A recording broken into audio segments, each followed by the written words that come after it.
Welcome to the Dr. Mama Says podcast, where you will hear a variety of timeless tips on parenting and healthcare. Thank you so much for joining today, and now it's time to get on with the show.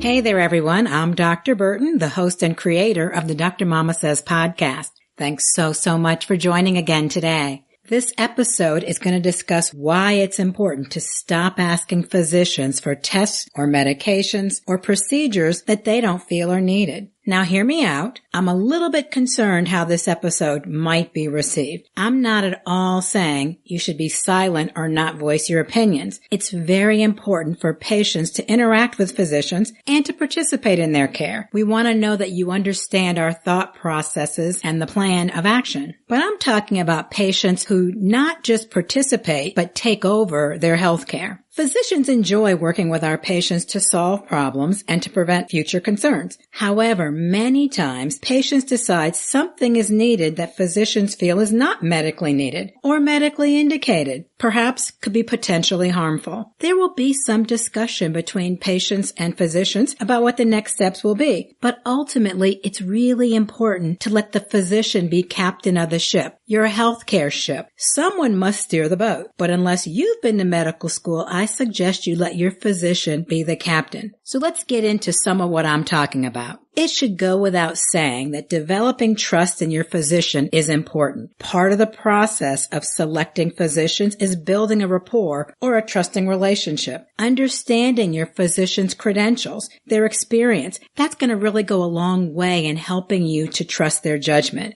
To start with, be sure to choose a physician that you're happy with their credentials. It seems like an unnecessary thing to say, but over the years, I've realized there's very few things that really don't need to be said. If they're not said, somebody may not understand it. So I'm just going to put that out there. I can't tell you the number of patients who have said to me that they did not connect with their physician, but they repeatedly returned. They never felt comfortable with the treatment plan, but they went along with it anyway without any discussion. Well, that's just bad all the way around. There are physicians everywhere. You must find one that you can trust. I happen to think all ENT kids in Atlanta should come to see me. I mean, if you don't love yourself, who's gonna love you? But seriously, I'm a direct, straight talker, and this style is not for everyone. It is seen as aggressive, not sensitive enough by some people. I have parents who don't want me to talk about infections or surgery in front of their kids. Well, I am really not a good choice for you if you want me to take your child to surgery and they have no idea that it's happening. That just doesn't sit well with me because I pride myself in trying to connect with kids, to be honest to their level of understanding. I like for them to ask questions and for me to help to try to relieve their fears so we can both move forward together. Telling your kids that they're going to the store and ending up in the operating room can be very traumatic, and I really don't want to be a part of that. But you're absolutely able to do whatever feels right for you. You just have to find a physician that matches you, not try to force physicians to do what's right for you. Perhaps you would prefer to have a younger physician closer to their training. On the other hand, you may want an older physician who's been there and done that. Someone who understands what's supposed to happen, but has seen it so many times that they already know that it's not going to go according to plan. There are all types of healthcare providers. There's nurse practitioners and physician assistants. They all offer valuable services to the medical team. Some patients prefer not to receive care from physicians and particularly choose to have another type of provider. Bottom line, make sure you trust whoever you're going to choose to be your healthcare provider and then let them run the treatment plan.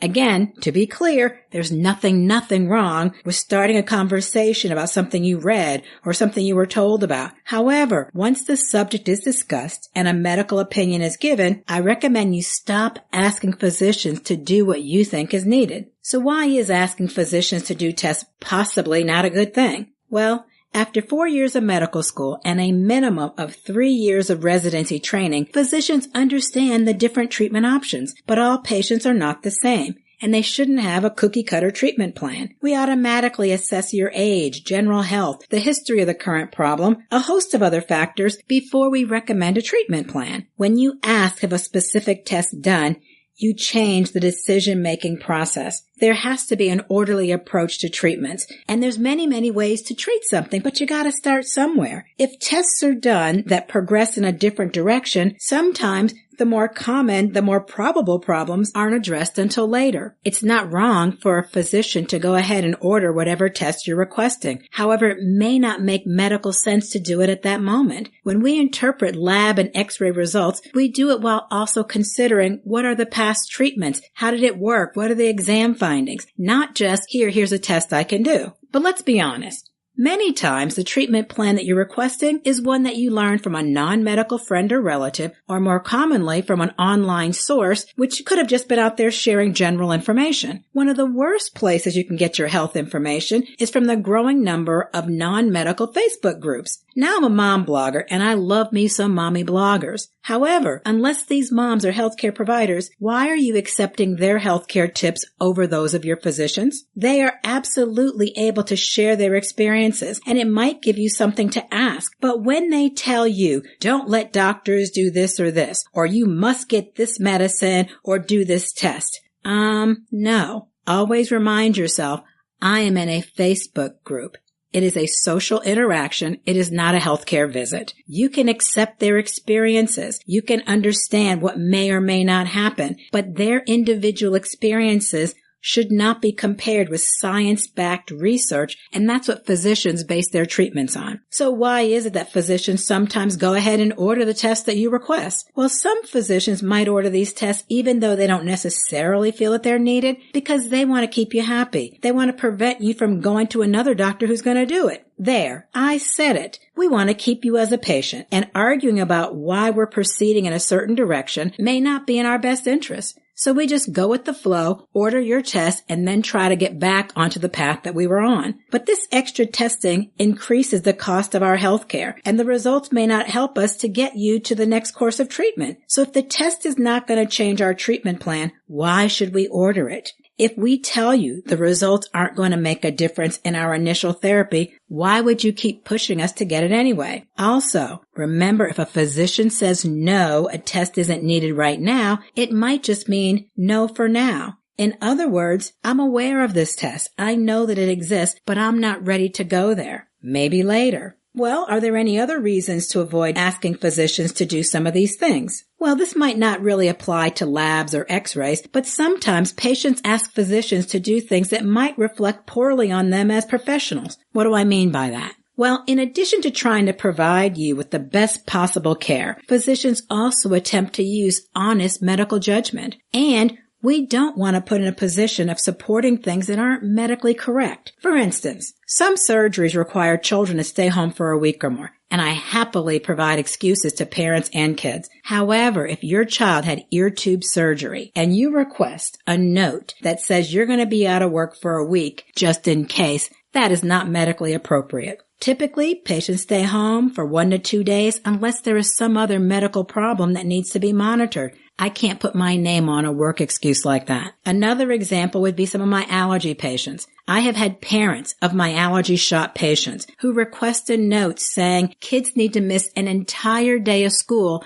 every time they come in to get an allergy shot. What? That is not normal practice, and that would lead to a ton of missed school days. Missing the morning for a morning allergy shot or the afternoon for an afternoon shot, okay, I can work with that. But most parents want their kids to have as much school as they can. So asking me to write an excuse to miss a whole day of school? No, I'm not going to put my name on that. Sure, I can write anything I want to write, but having a solid, dependable reputation is important for new patients coming to see us as well as for referring physicians sending them to us. So keep this in mind when you ask physicians for something and they opt to not fill out the paperwork the way you want to. I personally belong to many Facebook and Twitter groups with some of the most outstanding physicians imaginable. People I would never meet in real life, I feel like they're my online virtual friends. If you are in the market to get some healthcare information from reliable sources based on science research, be sure to go to the show notes and check out the link where I post some of the most impressive social social media physicians that you need to follow. One of the beautiful things about reading blogs and social media posts by physicians that you also get the benefit of their interactions with other physicians.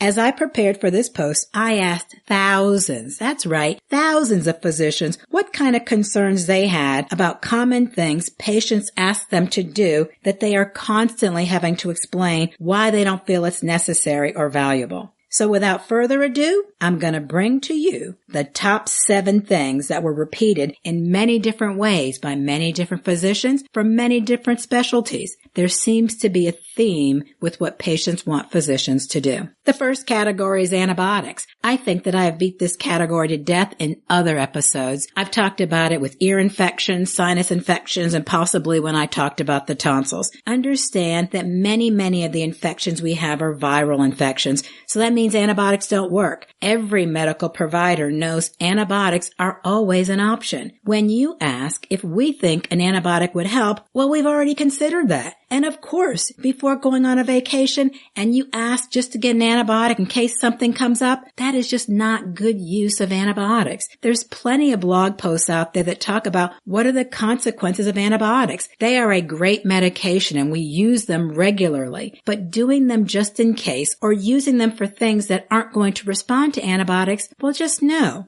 All right, the next category is ordering x-rays. X-rays are a really important tool for diagnosing a wide range of medical problems, but a physician with extensive experience will know how to treat problems without x-rays. It's actually a really good thing to avoid unnecessary radiation, so instead of asking for it, you should be happy that attempts are made to treat you without it. Physicians understand how helpful it can be. If an x-ray will change our treatment plan, we will order it. We will order a plain x-ray or a CT scan. We know the different types of radiology procedures, so we will order them when we feel that it's important. But if it's not going to change our treatment plan, why should we order it? The next category, ordering specific blood tests. This is really such an interesting category. And when I read through some of the suggestions by other physicians that I asked about this topic, some of them had a lot of significant pet peeves right in this category. And it was so interesting. I found myself asking more information. They asked you for what? Why did they ask for that? Very interesting. The nerd in me cannot help but come out. Anyway, I cannot wait to get my technical skills good enough to start having guests on this show, because I would love some of these physicians to come on and to share with you directly some of their stories and experiences. In the meantime, all you have is me. But I'm going to start first with one of my favorites in this blood test category. That is, I am asked regularly to get a blood test for food sensitivities.